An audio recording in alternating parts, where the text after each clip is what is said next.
Alors pareillement, je vais bien sûr remercier les organisateurs de m'avoir confié cette très lourde responsabilité de rajouter peut-être encore un peu plus de complexité et d'essayer quand même de prendre un peu de recul.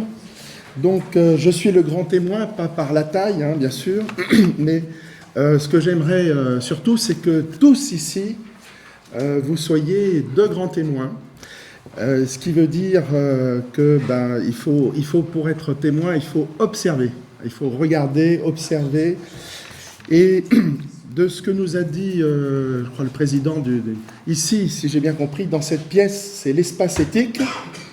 Et à l'extérieur, c'est tout ce qui est non éthique, c'est un milieu très hostile. Voilà. Alors, je suis quand même plus jeune que certaines personnes qui sont intervenues. Moi, je n'ai que bientôt 59 ans, le 15 mars. Mais j'ai un regard qui est quand même pas très optimiste aujourd'hui. Et je vais vous dire en partie pourquoi. Donc, d'abord me présenter. Je suis pharmacien de formation, ancien interne des hôpitaux. J'ai également été diplômé d'une grande école de commerce à Paris et San Francisco. J'ai fait mon internat pendant 4 ans. Je suis passé à la pharmacie centrale des hôpitaux de Paris, en pharmacie hospitalière. J'ai un peu touché au laboratoire d'analyse médicale en biochimie pendant 1 an. Et puis je me dirigeais dans l'industrie. J'ai passé 15 ans dans l'industrie du médicament. J'ai terminé comme directeur des ventes pour l'océan Indien et l'Afrique anglophone, l'Afrique de l'Est, avec la totalité du portefeuille médicaments d'une grande firme américaine. On s'est quitté avec l'industrie en 2002. Et je suis aujourd'hui, après avoir essayé de mettre en place un projet qui visait à créer une visite médicale indépendante des firmes pour faire la promotion des vieux médicaments qui ont encore toute leur place dans l'arsenal thérapeutique. Et je suis donc consultant, expert conseil pour une prise en charge médicamenteuse mieux sécurisée, plus pertinente et plus efficiente. Alors ce ne sont que des gros mots, évidemment, c'est très embarrassant, très gênant d'essayer d'avancer là-dedans. Je présente mon absence de lien d'intérêt, vous ne me trouverez pas sur la base Transparence Santé.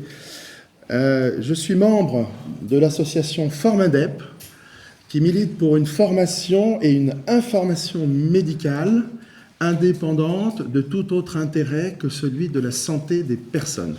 Formindep a mené un certain nombre de combats. Son combat actuellement, au-delà de la transparence qu'on n'a même pas encore atteint en France, il y a quand même des obstacles à une réelle transparence dans bien des domaines, c'est l'indépendance de l'expertise. C'est ça qui prime. C'est pas la transparence. La transparence, c'est une étape vers une indépendance de l'expertise. Ils ont obtenu, par exemple, le retrait, grâce à une action devant le Conseil d'État, de, si ma mémoire est bonne, 7 recommandations de la Haute Autorité de Santé qui avaient été établies avec une absence très nette de gestion des conflits d'intérêts. Je suis également membre du groupe Princeps, qui a été fondé notamment par Michel Thomas et Jean-Claude Salomon, ici présents, et nous organiserons les 13 et 14 avril prochains notre 7e colloque sur médicalisation, sur diagnostic, sur traitement. On aura des ateliers sur l'indépendance de l'expertise, les prescriptions chez la personne âgée et la difficulté à déprescrire. Nous aurons un débat sur la recherche sur Internet par les patients et par les médecins d'information et la télémédecine. Est-ce que ça favorise ou non la surmédicalisation? Et nous aurons, j'oublie un autre sujet. Peu importe. Voilà, c'est un espace effectivement pour challenger un certain nombre de travers de notre système de santé aujourd'hui. Alors, je vais essayer dans un premier temps de reprendre un petit peu ce qui a été dit sur les acteurs, d'une part, de voir quels sont les moyens en présence les stratégies. Et je prendrai ensuite quelques exemples concrets des domaines thérapeutiques, des thématiques du médicament, pour enfin terminer en essayant de proposer quelques pistes d'amélioration pour sortir un petit peu de l'ornière dans laquelle est notre système de santé aujourd'hui. Alors, tout d'abord, il faut bien constater qu'il y a beaucoup de forces contraires à l'éthique en place, beaucoup d'autres intérêts que ceux de la santé des personnes qui vont contrarier la bonne utilisation du médicament. Alors, au premier chef, ce sont bien sûr les firmes pharmaceutiques elles-mêmes et la place qu'on leur laisse dans notre système. Alors, il y a des problématiques d'argent, de pouvoir, de stratégie marketing. Alors, un petit mot sur les stratégies. Ça a été décrit, il y a des publications dans des grandes revues. Vous avez en gros un certain nombre de stratégies qu'utilisent les firmes pharmaceutiques pour développer, évidemment, leur seul intérêt, leur seul objectif, c'est d'augmenter leurs ventes, d'augmenter leurs profits. Bon. Et donc, qu'il y ait le plus possible de patients traités avec les médicaments qu'elles produisent. Et donc, la première des stratégies, c'est d'exagérer l'efficacité, la perception de l'efficacité des médicaments qu'elles proposent. La deuxième chose, c'est de minimiser, à contrario, les effets secondaires, les événements indésirables liés aux médicaments. Ensuite, c'est aussi de privilégier des prescriptions dans des indications qui ne sont pas autorisées, ce qu'on appelle le hors AMM. Voilà. Alors, il y a le disease mongering dont on a parlé, la création de maladies.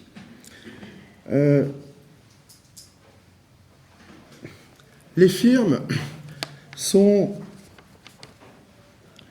en général soutenues par une certaine complicité, c'est plus qu'une complaisance, de la part de l'État, de la part des autorités sanitaires, de la part du payeur aussi. Et tout ça interpelle sur l'organisation du système, sur aussi la gouvernance du système. On y reviendra quand je proposerai quelques solutions. Les professionnels de santé, alors on pense bien sûr aux médecins qui sont les plus nombreux, professionnels de santé, chercheurs. Il faut savoir que les intérêts, les liens d'intérêt des chercheurs peuvent être différents de ceux du médecin qui a des patients à traiter. Il y a un très bel article qui a été écrit par Pierre Biron, canadien, récemment, vous trouverez sur Internet, sur justement, je crois que le titre de son article, c'est un consentement, entre parenthèses, point d'interrogation, éclairé. Et donc, je reparlerai un petit peu des liens d'intérêt tout à l'heure, notamment des médecins. Quand je parle des médecins et des pharmaciens, on va en parler aussi. C'est bien sûr en ville, mais aussi à l'hôpital. Et puis, on a les patients. Je vais répondre tout de suite à Clémence Thébault, poser des questions là, sur les attentes, les espérances des patients.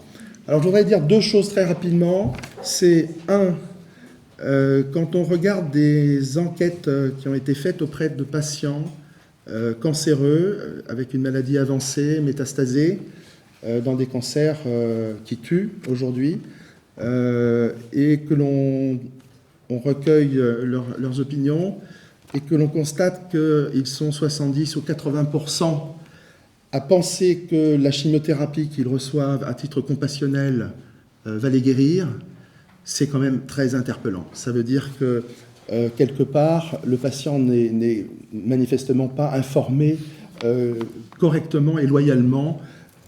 Bon, je voudrais citer quelqu'un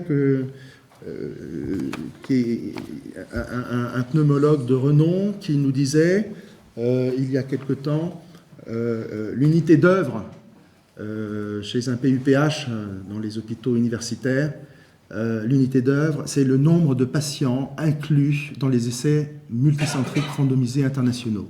C'est ça. Parce que là, ce qui compte, c'est comment on va avancer dans sa carrière. Et pour ça, il faut publier le maximum d'articles comme auteur dans des revues bien classées. Voilà. Et donc, vous voyez que là, ce sont des intérêts qui sont très divergents de celui du patient qui veut être correctement pris en charge. Alors, l'État, on a l'État régulateur, et là, on en a parlé, on nous a parlé de la NSM ce matin, mais il faudrait presque pas en parler de la NSM, puisque la NSM, en fait, est un guichet d'enregistrement. Tout se passe essentiellement aujourd'hui, pour la quasi-totalité des médicaments, à Londres. Ils vont déménager, pas en France. C'est l'EMA, l'Agence européenne du médicament. On a la Haute Autorité de Santé, on va en parler. J'ai entendu des mots tout à l'heure, mais je vais contester un peu ce qui a été dit sur l'indépendance de la Haute Autorité de Santé. J'ai des exemples récents qui sont quand même très préoccupants. Nous avons eu Maurice-Pierre Planel du CEPS. Et puis on a ensuite le payeur, l'État payeur, l'assurance maladie, en sachant que le directeur général de la CNAM est nommé en Conseil des ministres, et c'est le président de la République qui choisit. Donc on a le sujet aussi de l'État, le politique. Ça ne vous a pas été dit aussi crûment que je vais le dire maintenant, mais c'est la ministre qui décide du remboursement et du prix des médicaments remboursés. C'est la ministre. Hein. C'est la ministre qui décide de ne pas suivre les avis de la commission de la transparence, qui lui a dit ce médicament ASMR 5 ou 4 ne devrait pas être inscrit sur la liste en sus, remboursé gratis à l'hôpital. Hein. Voilà, c'est la ministre. Donc le politique a une responsabilité lourde, et le politique est extrêmement bien influencé par les firmes pharmaceutiques. Ça, il faut se pénétrer de cela. Alors, dans les modes, alors il n'y a pas que les stratégies que je vous ai exposées, et il y en a d'autres, hein, stratégies marketing des firmes. Ça a été abordé qu'en fin d'après-midi, les modes de rémunération. Ça, il faut en parler. On a dit le paiement à l'acte. Non, le paiement à l'acte, c'est très mauvais. C'est très mauvais. Il y a, Michel parlait des 25 € de 4 consultations dans l'heure. C'est très bien, mais il y a des médecins qui abattent, qui font de l'abattage. Ils font une consultation toutes les 5 minutes. Donc là, ça fait 12 fois 25 €. Hein. Donc je pense que là, au salaire horaire, on est pas mal quand même. Bon. Donc il y a ça. À l'hôpital, il y a la T2A. Bon, on va revenir un petit peu sur la T2A. Mais bon, il y a plutôt des effets d'annonce qui ont été faits. Est-ce que ça sera suivi de décisions concrètes? C'est pas certain. Donc, on a parlé du pharmacien ce matin. La pharmacienne qui était là, je crois qu'elle est partie. Il y avait son dilemme de décision. Elle nous a parlé du dilemme de décision. Est-ce que je prends le risque? Est-ce que je ne prends pas le risque? Etc. Mais bon, il y a le dilemme du tiroir-caisse. Il faut le dire très clairement. Les pharmaciens aujourd'hui sont rémunérés sur un pourcentage du prix de vente des médicaments. Sur un pourcentage. Hein, c'est la marge dégressive lissée.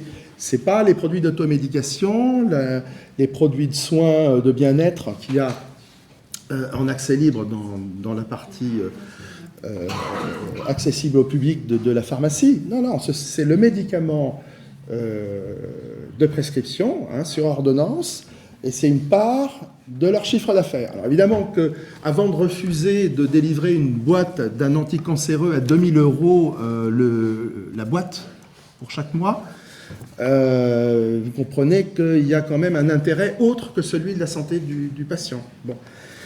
Donc il y a des essais qui sont faits. J'en dis 2 mots parce que ça n'a pas été évoqué. Pour les médecins, certains médecins libéraux, les généralistes, quelques spécialistes, il y a la ROSP, la rémunération sur objectif de santé publique, qui est négociée dans un cadre conventionnel avec les syndicats de médecins. Et aujourd'hui, on doit être à peu près à 10 ou 12% de la rémunération moyenne d'un médecin sur des objectifs de qualité. On pourrait en discuter, les indicateurs ne sont pas forcément les bons, il y a peut-être beaucoup à changer, mais le système ne rémunère que pour 10% à la qualité. Pour les pharmaciens, il y a une piste là qui va être déployée prochainement. Ça s'appelle, c'est un travail supplémentaire qu'on donne aux pharmaciens, qui est le bilan de médication, qui va consister à analyser au cours d'un entretien avec les patients de plus de 75 ans ou les patients de plus de 65 ans qui ont une ALD, une affection de longue durée, de faire une analyse avec le patient de son ordonnance.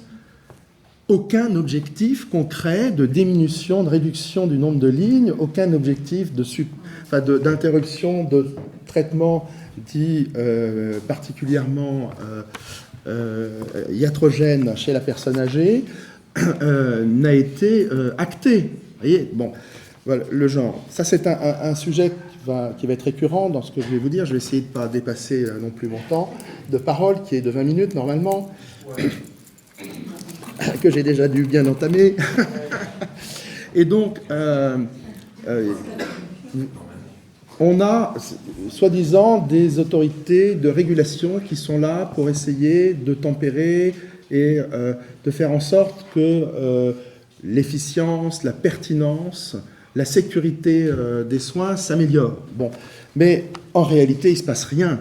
On est un pays où il ne se passe pas grand-chose. Alors, je voulais prendre quelques exemples comme ça pour vous mettre un peu le cafard, là, parce que on nous a parlé ce matin d'hépatite C, c'est l'économiste du Centre anticancéreux de Marseille, là, qui a dit on guérit de l'hépatite C. Mais qu'est-ce qu'on appelle guérir?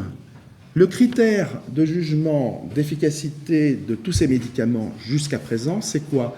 C'est la disparition de l'ADN viral du sang 12 semaines après l'arrêt du traitement. Ça ne veut pas dire qu'il n'y a pas de virus encore dans le foie. Non. Ça ne veut pas dire que le patient va vivre plus longtemps. On n'en sait rien. On attend les résultats, il faudra attendre. L'hépatite C chronique est une pathologie qui évolue sur 30 ans. Sur 30 ans. La certitude que l'on a d'avoir à la fois une disparition de l'ADN viral du sang avec un médicament et d'avoir une réduction de la mortalité, on l'a uniquement avec un médicament de l'ancienne génération, l'interféron pégylé, associé ou non à la ribavirine. Avec les nouveaux antiviraux à action directe, on n'a pas encore cette preuve. Et les résultats qui arrivent, les premiers résultats cliniques sont très préoccupants. Réactivation précoce à 6 mois chez 30% de carcinome hépatocellulaire. D'accord? Réactivation d'hépatite B. Il y a 3 fois plus d'hépatite B en France que d'hépatite C.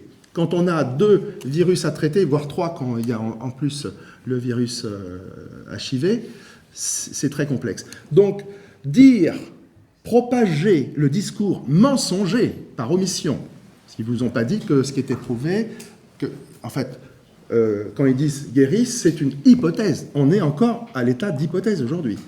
Hein.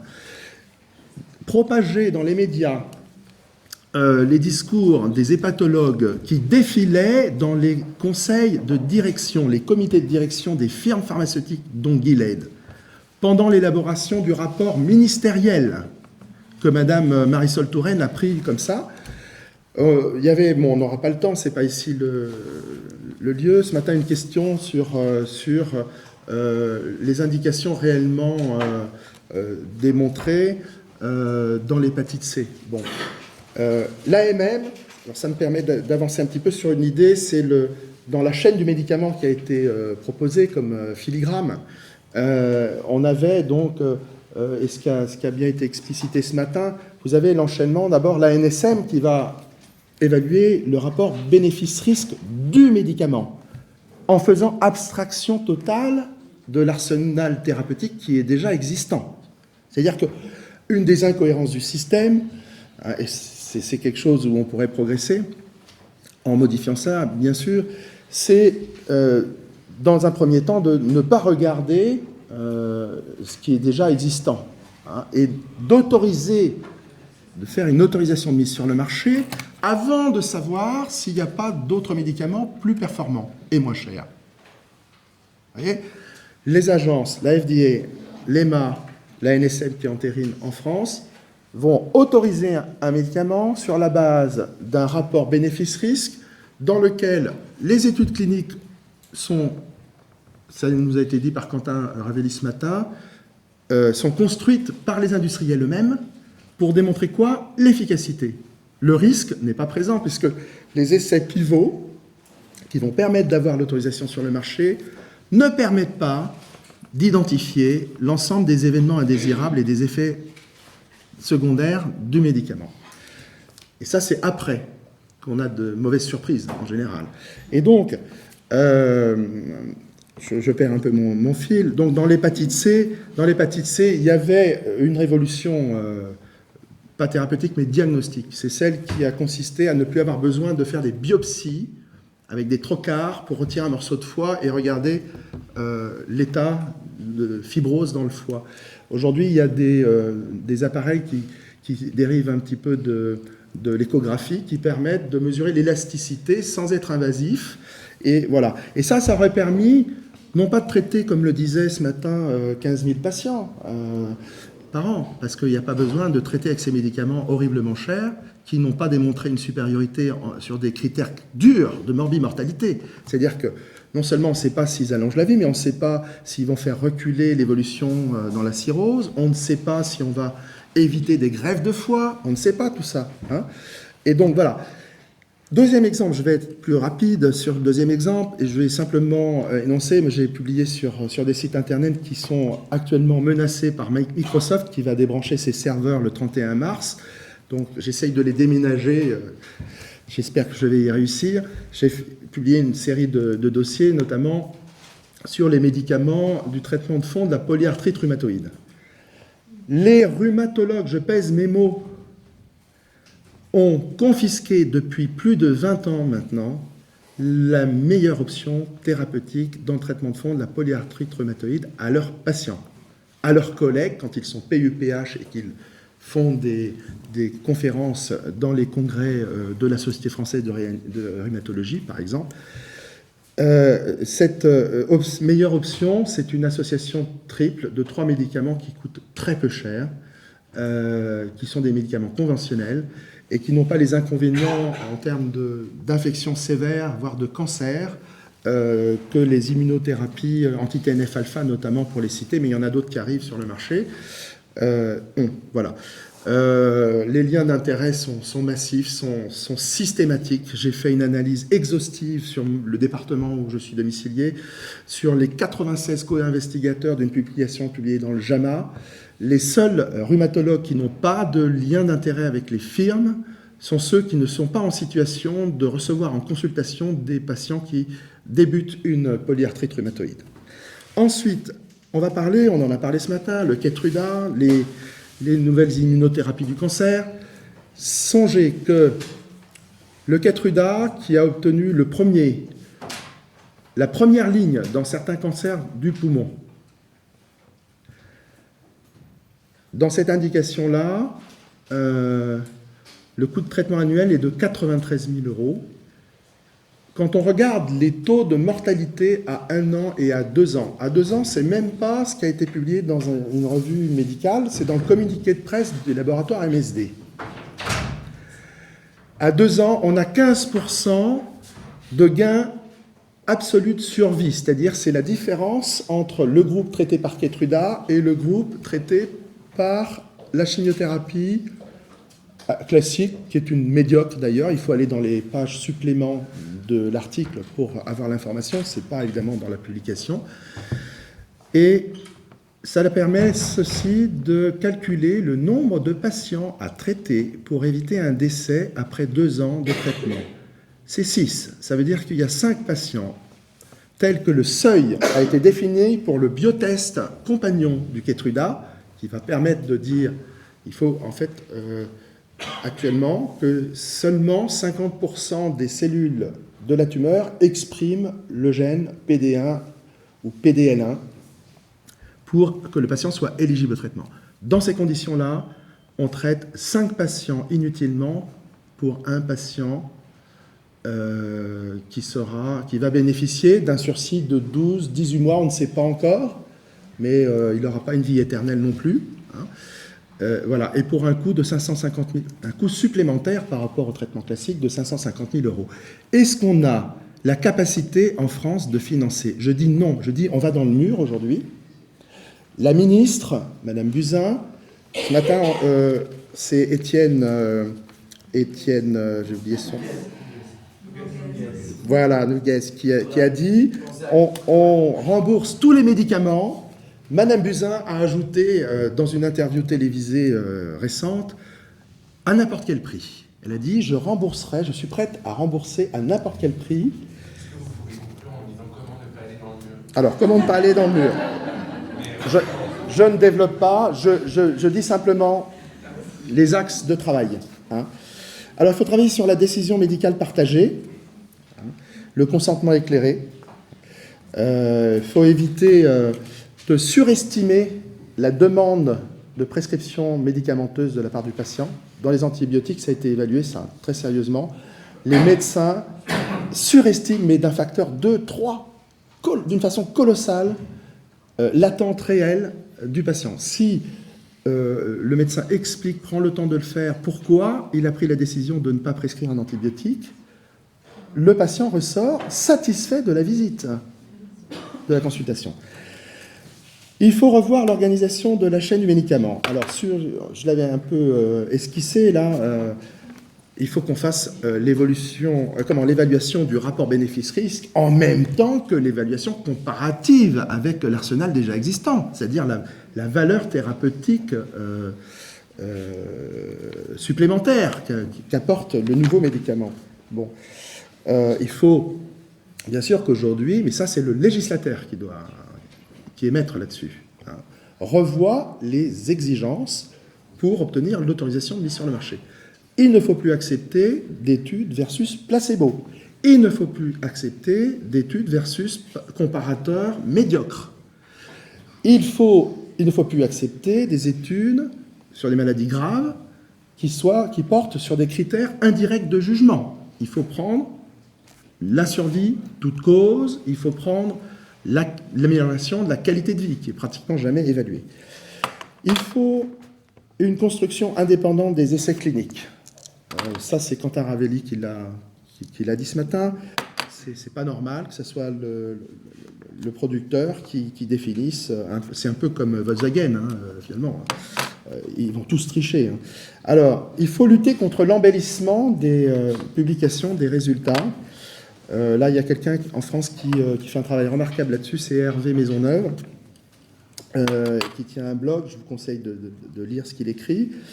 Il faut avoir une gestion active des conflits d'intérêts. Il est inadmissible que la commission de la transparence, en février, ait fait sortir Gérard Viens, membre suppléant représentant les usagers, qui a, lui, effectivement des conflits mineurs, ce que n'avait pas notre oncologue, hein, vous pourrez regarder sur Transparence Santé, et dans le même temps faire rentrer en réunion, sans dire et afficher les montants, près de 300 000 euros d'avantages perçus et de rémunération d'un oncologue et d'une anatomopathologiste, qui est celle qui a dirigé le groupe d'anatomopathologistes, qui a défini le seuil, plus exactement, qui a validé ce que la firme avait fixé comme seuil.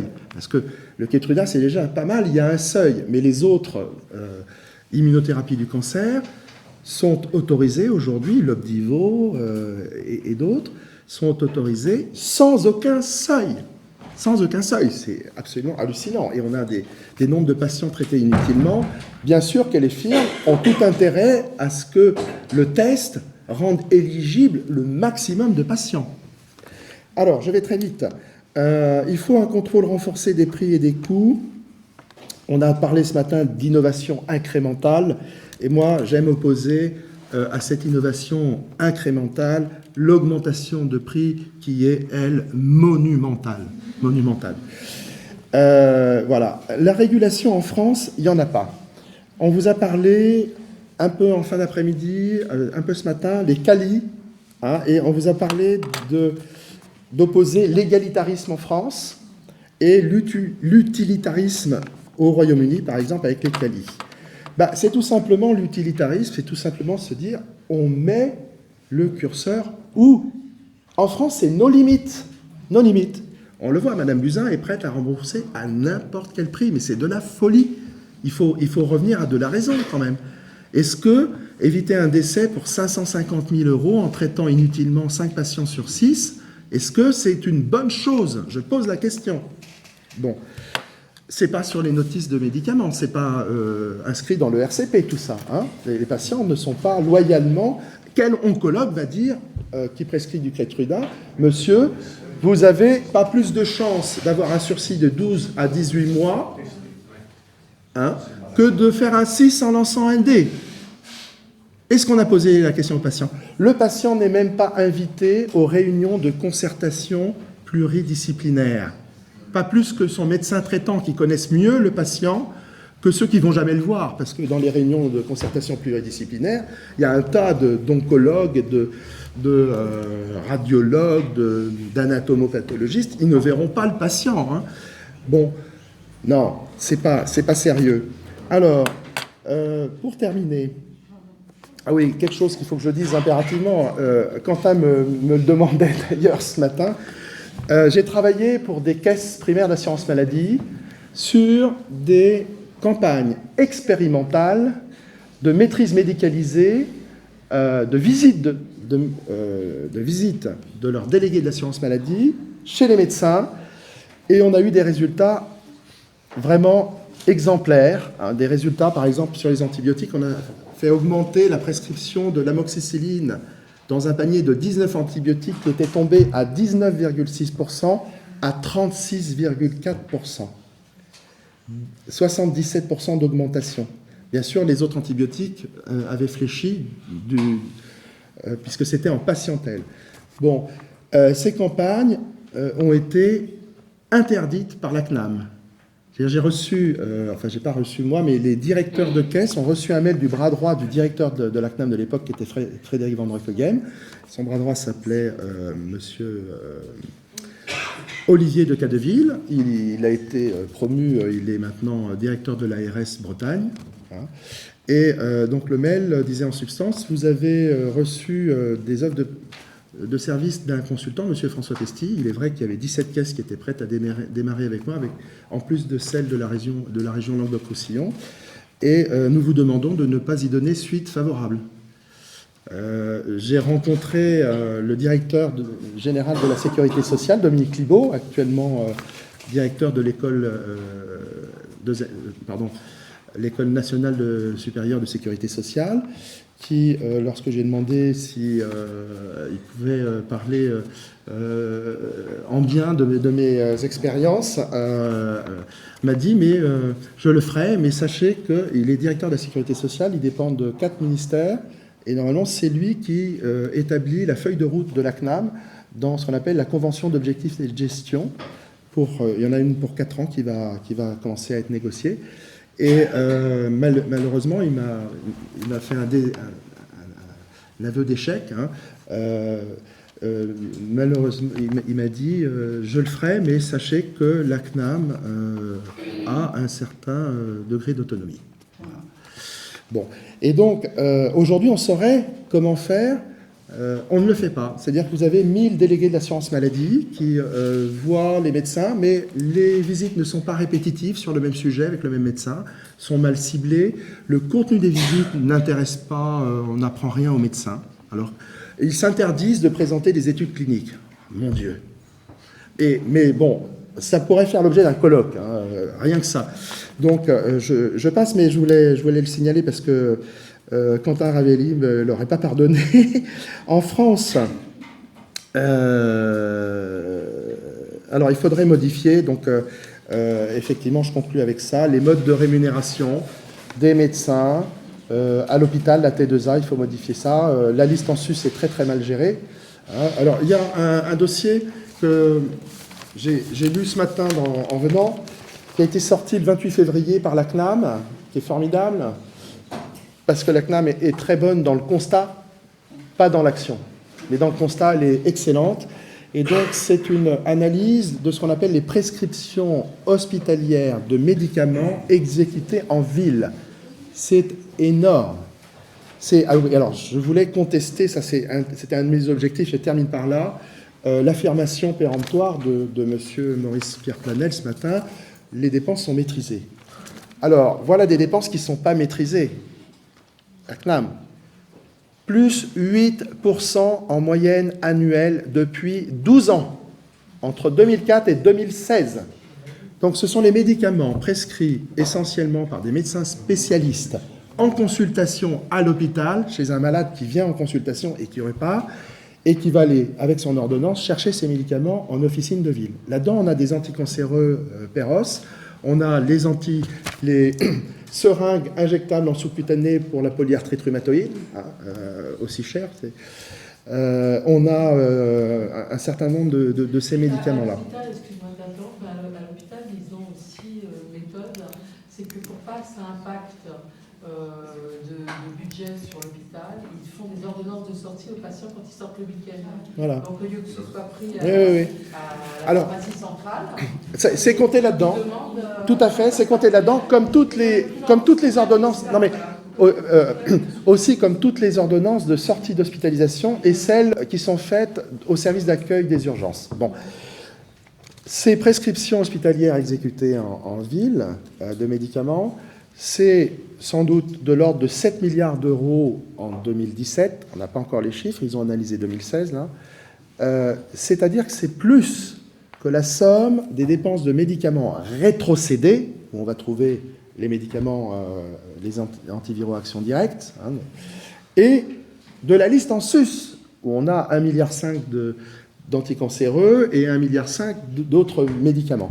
Donc, c'est considérable. Il y a aujourd'hui, il faut le dire, le savoir, aucune régulation, que ce soit la rémunération sur objectif de santé publique, la ROS, la visite des dames, qui ne produit aucun résultat.